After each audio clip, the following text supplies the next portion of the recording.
Pada suatu malam hujan, Mike dan Slyn keluar dari mobilnya dan bergegas ke motel. Semuanya basah kuyup. Dia sepertinya sedang terburu-buru. Mike ini adalah penulis buku pemandu wisata horor murahan. Ia berkelana dari kota ke kota, tinggal di tempat-tempat yang konon berhantu, lalu menulis ringkasannya untuk bukunya. Dalam hal ini, dia bertemu dengan pemilik motel dan menanyakan tentang kamar paling berhantu. Awalnya Mike ragu-ragu, namun kemudian dia memberi kunci kamar 14. Mike mengambilnya dan segera check-in ke kamarnya. Dari raut wajahnya terlihat jelas bahwa dia tidak percaya pada hal-hal gaib. Selama beberapa menit pertama, Mike menggunakan peralatannya untuk mendeteksi sesuatu yang tidak biasa di dalam ruangan. Namun ketika dia tidak menemukan apapun, dia bosan dan tertidur. Keesokan paginya, dia bangun pagi dan pergi. Dia kemudian pergi ke toko buku untuk acara penandatanganan bukunya. Beberapa orang hadir dan Mike berbicara tentang aktivitas paranormal.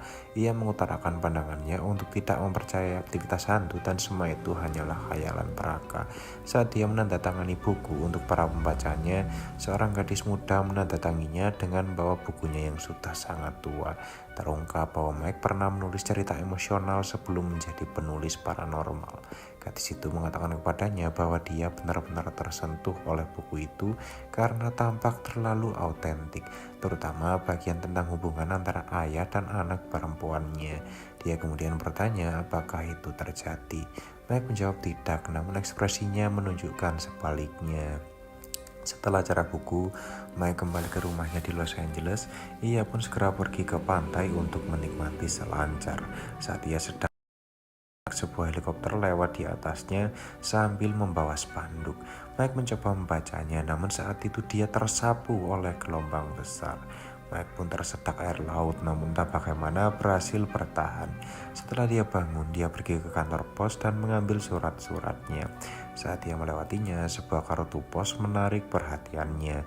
Ini adalah kartu hotel Dolphin tertentu yang bertuliskan jangan masukkan 1408 di belakang.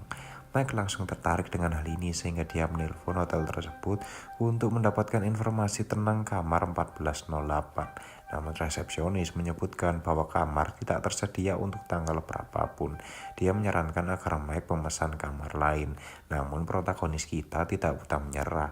Oleh karena itu, dia mulai mencari kamar 1408 di Hotel Dolphin di internet.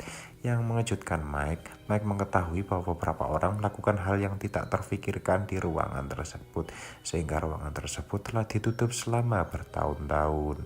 Dalam adegan berikutnya, Mike menelpon penerbitnya, Sam, untuk menanyakan tentang hotel tersebut dan penerbit tersebut menyebutkan bahwa ada undang-undang yang memperbolehkan dia mengajukan tuntutan hukum jika mereka tidak memberikan kamar kosong tersebut. Selanjutnya, Mike tiba di New York dan naik taksi ke Dolphin Hotel. Dia memeriksa tempat itu dengan cermat namun tidak melihat ada sesuatu pun yang menyeramkan di sana. Setelah beberapa saat, seorang wanita di resepsionis memasukkan detailnya. Ketika Mike mengatakan bahwa dia ingin memesan kamar 1408, wanita itu terkejut dan segera mengirimkannya ke manajer kantor Gerald. Di kantornya, Gerald bertanya pada Mike berapa lama yang ingin tinggal di ruangan itu. Yang terakhir menjawab dia ingin menginap. Namun Gerald mengungkapkan bahwa tidak ada seorang pun yang bertahan di sana lebih dari 1 jam. Dia juga mengemukakan fakta bahwa sejauh ini 5-6 orang telah meninggal di ruangan itu. Setelah itu, Gerald memberikan Mike buku hariannya yang berisi semua informasi tentang kematian tersebut dan mengatakan bahwa dia tidak bisa tinggal di ruangan itu. Namun protagonis kita yang keras kepala tidak mau menyerah begitu saja.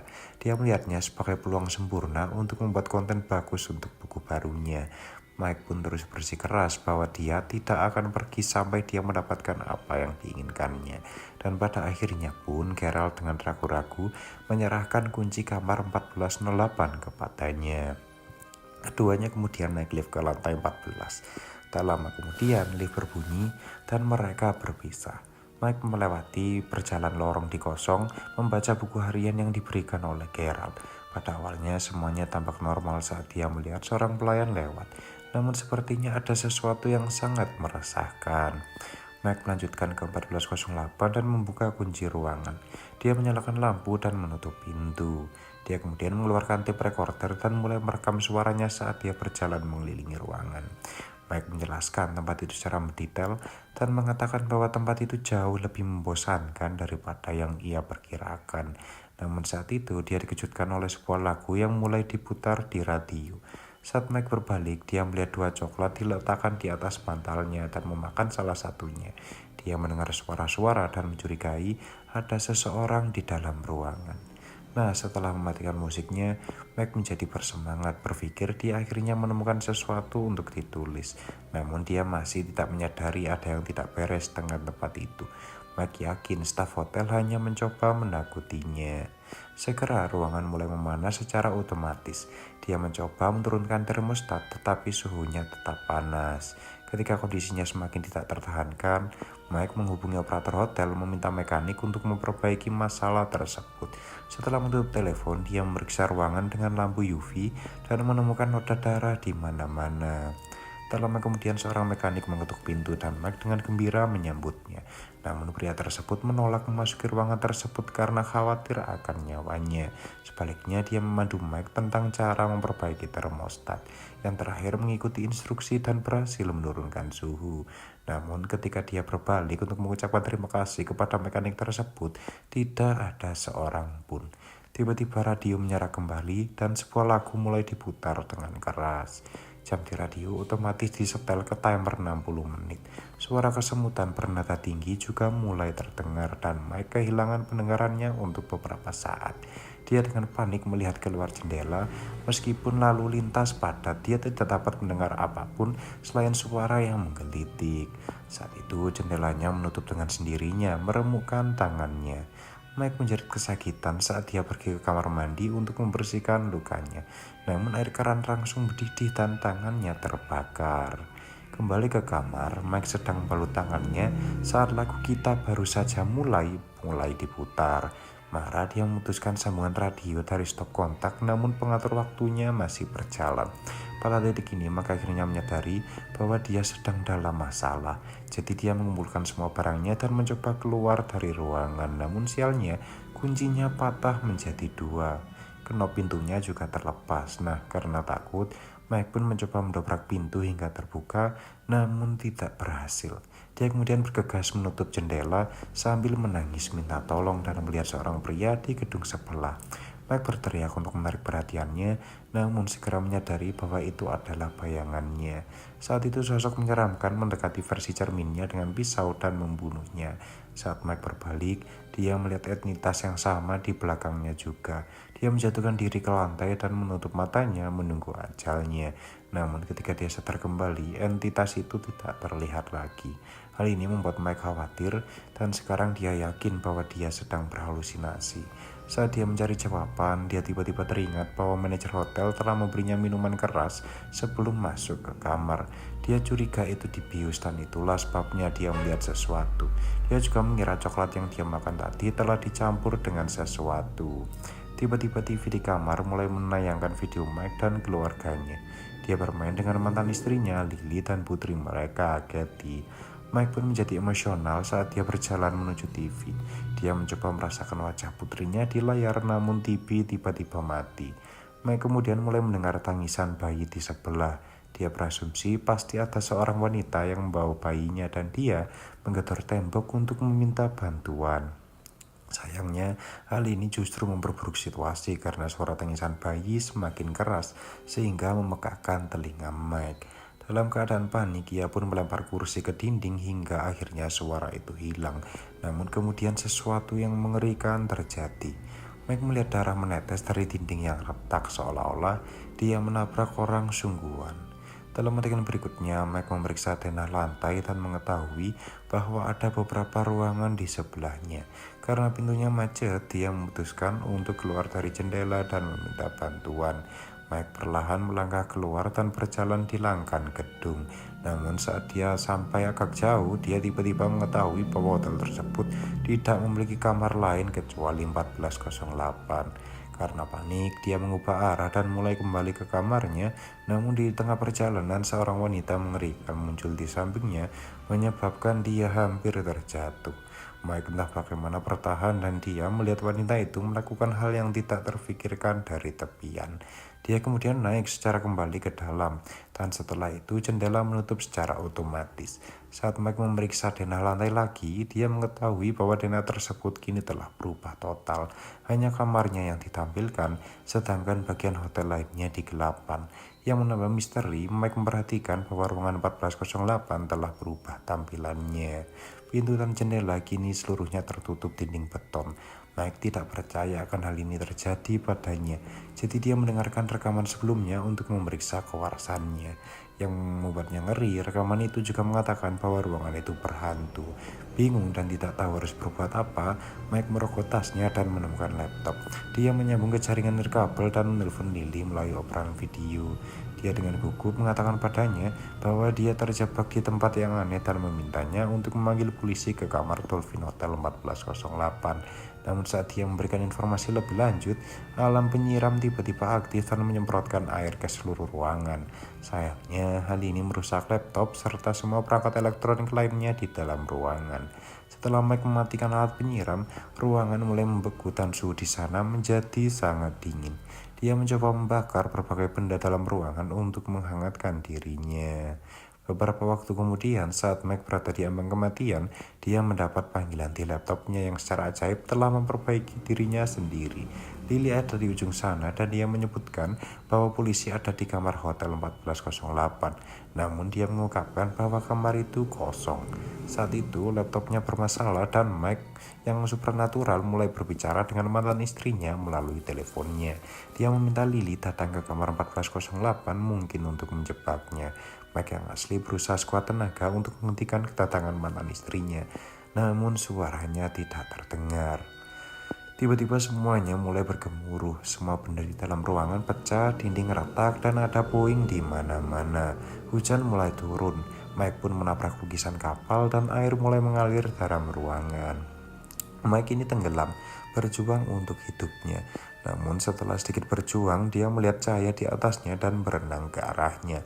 Saat dia mencapai permukaan, dia secara mengejutkan menemukan dirinya berada di pantai dari tadinya. Sebuah helikopter segera lewat dan kali ini dia dapat membaca spanduk tersebut. Bunyinya, untuk mendapatkan asuransi jiwa yang bagus, hubungi XXX 1408. Saat Mike terbangun beberapa saat kemudian, dia mendapati dirinya berada di rumah sakit di LA. Mantan istrinya, Lily, ada di sana berusaha menghiburnya. Mike tidak membuang waktu dan menjelaskan tentang insiden di Hotel Dolphin 1408. Namun Lily mengatakan bahwa dia belum pernah mendengar tentang hotel itu. Beberapa hari kemudian, Mike mulai menjalani kehidupan normal bersama Lily. Mereka memutuskan untuk mencoba hubungan mereka sekali lagi. Suatu malam saat makan malam, Mike terlihat tenang, namun tiba-tiba dia melihat seorang pramusaji yang terlihat persis seperti hantu di kamar 1408. Mike terkejut, namun ketika dia melihatnya lagi, dia menyadari bahwa dia hanya berhalusinasi. Untuk mengalihkan perhatiannya, Mike mulai menulis tentang pengalamannya di kamar 1408. Tak lama kemudian, ia menyelesaikan naskahnya dan memutuskan untuk mencetaknya. Kemudian dia pergi ke kantor pos untuk mengirimkannya ke penerbitnya di New York. Pria di konter berbalik ke arahnya, mengatakan bahwa mereka tutup hari ini. Mike kaget melihat wajahnya. Dia mengingatnya sebagai pelayan yang sama di Dolphin Hotel yang menawarkan untuk mengambil tasnya. Tiba-tiba semua orang di kantor pos mulai menghancurkan ruangan dan Mike kembali berada di tahun 1408. Saat itulah dia menyadari bahwa seminggu terakhir hanyalah mimpi karena dia masih terjebak. Yang lebih parah lagi, ruangan tersebut kini hancur total. Saat Mike berteriak minta tolong, putrinya tiba di kamar. Dia memanggilnya ayah dan meminta bantuan. Mike pun tahu bahwa dia berhalusinasi lagi, tapi dia tidak bisa menahan diri untuk tidak memeluknya.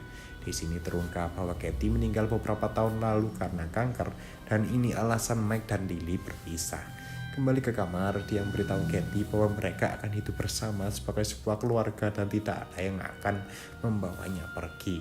Namun saat itu juga gadis kecil itu meninggal dalam pelukannya. Mike menangis, berkata, "Kamu tidak bisa mengajaknya 2 kali." Tiba-tiba musik keras diputar di radio dan tubuh Katie hancur menjadi puing-puing beton. Mike menjadi gila dan mulai merusak dan melempar barang-barang. Saat musik terus diputar, kita menyadari bahwa pengatur waktu di radio akan segera berakhir.